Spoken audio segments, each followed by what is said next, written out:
Imbibitor Lunae will wash away your enemies, and today I'm gonna tell you how to build him best. My name is Juice, and let's get into it. So what relics does our draconic guardian of waves desire? None other than 4-piece Wastelander of Banditry Desert.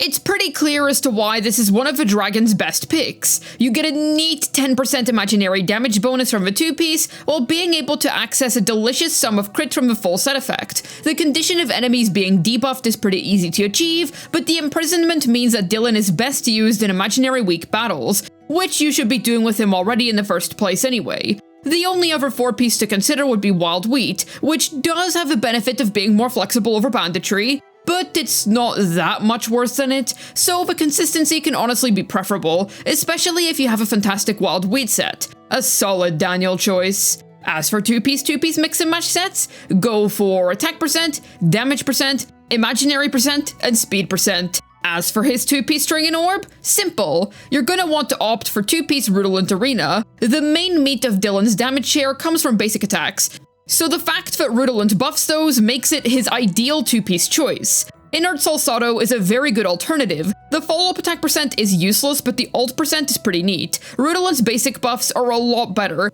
yet I wouldn't totally write off this pick if you haven't got a nice Rudolent set yet. As for main stats, simple. Go for speed boots, or attack percent if you're using Sparkle, a crit percent body, an imaginary percent orb, and an attack percent string. All fairly standard DPSing stats. The only real noteworthy aspect of his build, which is a little out of the ordinary, is that you'd rather build attack percent boots on him if you're playing him with Sparkle, thanks to the nature of how our advance forward works. In any other case where you do not use Sparkle, speed boots are preferred. As for stack goals, simple. Go for 134 speed if you don't have Sparkle. If you do have Sparkle, then don't build any speed.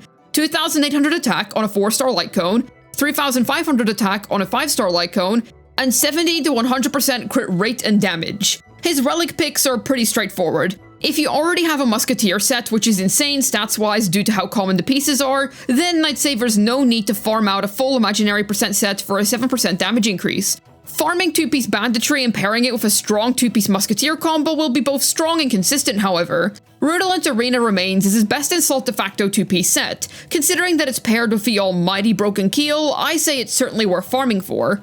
To defend the Jianzhou as per the Permanence's will, Dylan's gonna need the right tools. So let's talk about his best light cones. His best in slot will still be Brighter Than the Sun, which makes sense considering that's his signature cone. He'll get a nifty amount of crit stacks and some stackable attack percent. The ERR is neat for the sake of his stacks, which reduces skill point consumption, because every time he uses his burst, he gains 2 of those. Fantastic light cone option for him, definitely still his best choice. But to be honest, why in the world would you pull for that when the free S5 Fall of an Eon light cone is literally only 3% worse? Lots of attack percent and damage percent, only being restricted by weakness breaking conditions.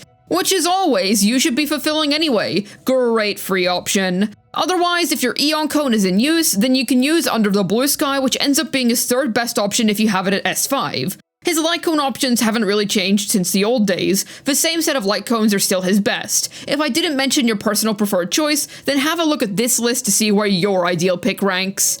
Who's gonna join Dylan to boost the power of his draconic attacks? Well, he has 2 main cores, himself, Harmony, Nihility, Sustain, and himself, Double Harmony, and a Sustain. I'll cover all of his potential teammates, then offer some example teams. Sparkle is going to be his uncontested best insult support no matter the situation. Dylan's entire kit revolves around the heavy consumption of skill points, so naturally the hypercarry buffer Sparkle, who offers a buttload of those while literally increasing your skill point count, is going to be wild for him. The way that her advanced forward works allows you to build attack percent boots on Daniel, which offers you crazy high DPS on the whole.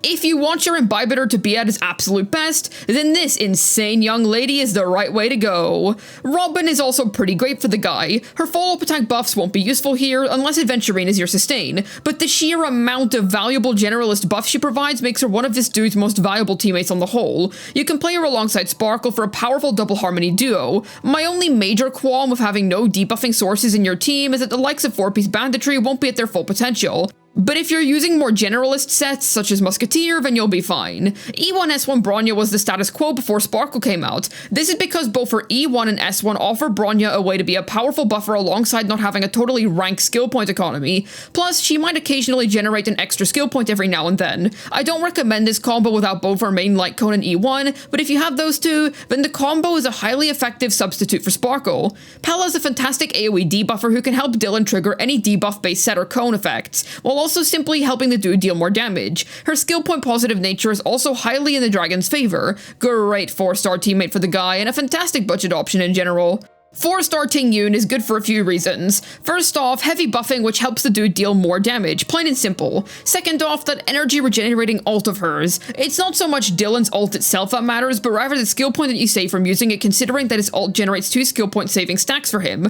A super friendly, budget efficient teammate. Raw Mei is a great replacement for Robin if you want to play a broken double harmony setup but don't have Zype's favorite child. I know a lot of people associate her with break teams at this stage, but let's not all forget about the generalist buffs that she can provide. Respen is great for everyone after all. In my experience, she's felt great to play with him, and her skill point economy isn't too intrusive on the team, especially with Sparkle around. Your sustain can be anybody. I recommend either Locha if you're struggling with your skill point economy, or Aventurine for his ult debuff so that you can stay consistent with sets such as 4-piece Banditry Desert.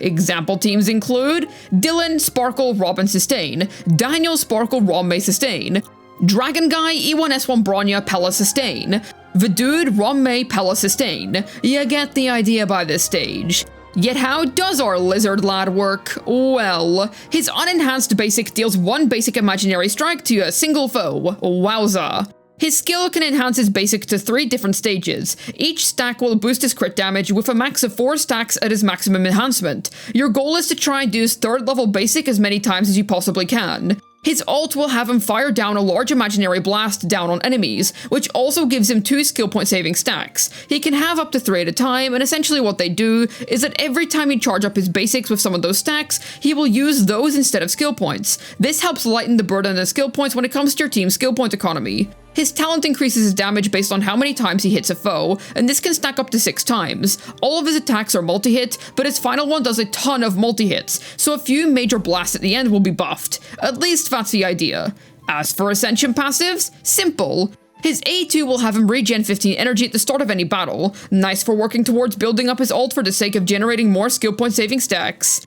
Dylan's A4 will allow him to resist getting crowd controlled more easily. Pretty good A4 in terms of utility, but I'd say that this has lost value over time, considering how good our current day crowd control dispel or prevention is. For example, the absurd amount of effect res that Best Boy Aventurine gives everyone. A fine bonus either way. His A6 really encourages you to fight against imaginary weak foes with him. If Banditry Desert wasn't already convincing you of that, or the fact that he's just a lot better against imaginary weak foes, then this should surely convince you of a direction to take with the guy.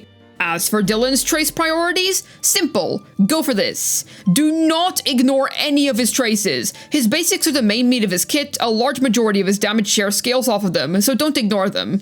His skill and talent provide major buffs to said source of DPS output, so that's why I encourage leveling them so much. While his ult may be at the bottom of a trace priority totem pole, I do still believe it to be worth leveling as it remains as a solid enough part of his damage share. Want to make some offerings to the almighty Imbibitor Lunae? Then let's talk Eidolons. This allows the dude to gain more buffs from his talent, which equals more damage on his really multi-hitting attacks, such as his fully enhanced basic. Goody one.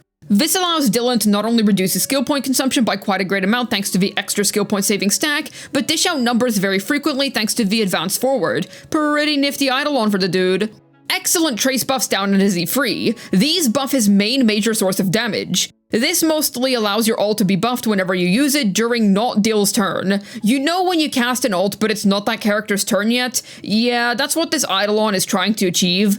Some more trace upgrades, I haven't much to add here. Up to 60% res pen after allies use their ults. Do I have to explain to you why this is broken? Res pen is one of the most busted stats in the entire game. Naturally, it is absolutely fire on the guy. His most important vertical investment is Sparkle. Sparkle, Sparkle, Sparkle. If you want him to feel at his best, then you're gonna want to pick her up above all else. I'd miss out on his light cone because of how whatever the difference between it and S5 Fall of an Eon is, and opt for Eidolons instead. E1 to 3 are fine to stop at, otherwise go all the way to E6. Dylan's been in the game for quite some time now. He's one of the oldest limited units, and I remember back when he was considered to be the most meta DPS. Good times. He's still a serviceable imaginary DPS even to this day. Sure, he might not be at the absolute peak of the meta anymore, but if you really like this dude and want to make him work, you can most certainly make him do so. Hopefully this video was able to get Eeyore washing his enemies into the ambrosial waves. This has been Juice, signing out, and who do you think would win in a fight, Nuvalet or Dylan?